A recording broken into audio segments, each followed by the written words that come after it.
नमस्कार, राजीव टाइम्स में आपका स्वागत है। इंदौर में आकांक्षा योजना को लेकर एक बड़ा खुलासा हुआ है, जहां कांग्रेस ने प्रदेश सरकार और निजी कोचिंग संस्थानों पर करोड़ों रुपए के भ्रष्टाचार के गंभीर आरोप लगाए हैं।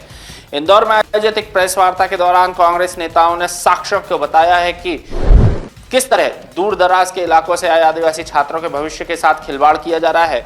इस दौरान बड़ी संख्या में बड़वानी, धार और झाबुआ जैसे जिलों से आए छात्र भी मौजूद रहे, जिन्होंने अपनी आप बीती सुनाई है। आरोप है कि योजना के नाम पर करोड़ों के बिल तो लगा दिए गए हैं, लेकिन छात्रों को बुनियादी सुविधाएं तक नहीं मिली हैं। आपको बता दें, युवा कांग्रेस के पूर्व कार्यवाहक अध्यक्ष निखिल वर्मा ने इस घोटाले का पर्दाफाश करते हुए बताया कि आकांक्षा योजना के तहत नीट की तैयारी करने आए छात्रों के रहने खाने की और परिवहन के टैबलेट जैसी सुविधाएं दी जानी थी, लेकिन हकीकत इसके उलट रही। कांग्रेस का आरोप है कि जिस निजी कोचिंग संस्थान को करोड़ों का टेंडर दिया गया है, उसका धरातल पर कोई अस्तित्व ही नहीं है। छात्रों का कहना है कि वे अपने सुनहरे भविष्य के सपने लेकर इंदौर आए थे, लेकिन यहाँ पर उन्हें भारी अव्यवस्था का सामना करना पड़ा है। चौंकाने वाली बात यह है कि कोचिंग संस्थानों ने सरकार के सामने लाखों करोड़ के बिल प्रस्तुत कर दिए। हालांकि कांग्रेस की आपत्ति और विरोध के बाद फिलहाल इन भुगतानों पर रोक लगा दी गई है।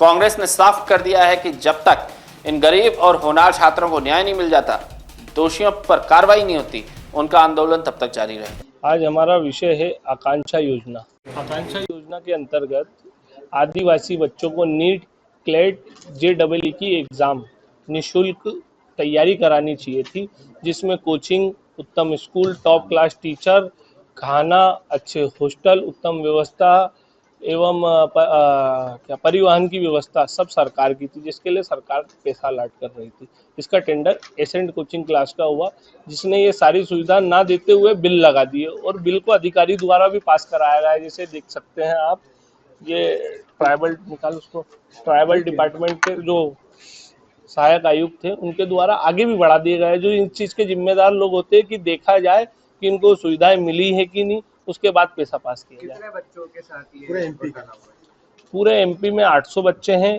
इंदौर में 200 होना थे, लेकिन 135 बच्चे हैं। ये भी एक बड़ी दुविधाजनक बात है। भोपाल में 200 है और जबलपुर में 400। जिम्मेदार अधिकारी आप कौन है आपके? इंदौर में नरेंद्र भिड़े, भोपाल में निगम सर हैं और राठी सर इसके IAS अधिकारी होते हैं, जिन्होंने जांच कमेटी बनाई थी। जांच कमेटी वापस भिड़े सर के पास आई और ब्रिजेश पांडे जी के पास, लेकिन उनके द्वारा इनकी शिकायत के एवज में खाली पेपरों पे साइन करा लिए गए। आगे बच्चों को न्याय दिलाने के लिए युवा कांग्रेस कैसे आगे बढ़ रही है?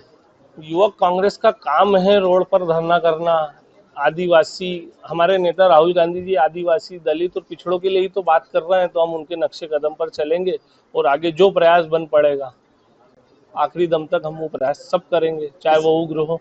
किसी प्रकार की FIR वगैरह भी दर्ज करा रहे हैं आप न्यायालय के लिए? हम गए थे, चूंकि शासन प्रशासन बीजेपी का है, इस विभाग के मंत्री आदरणीय कुंवर विजय शाह जी भी बीजेपी के ही हैं, तो कोई कार्रवाई हुई नहीं। बच्चों को जाति सूचक शब्द बोले जा रहे हैं।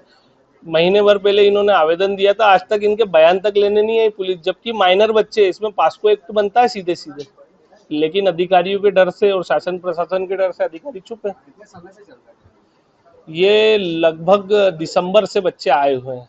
अब दिसंबर से आप 6 महीने, ये इनको सितंबर में आना था। मेरी जानकारी में ये 2 महीने से मैं पेपर, चूंकि सब चीज़ों की जानकारी पूर्ण होनी जरूरी है, तो मैं पेपर सूचना के अधिकार में जानकारी निकाली, उस कारण थोड़ा ये धीमी गति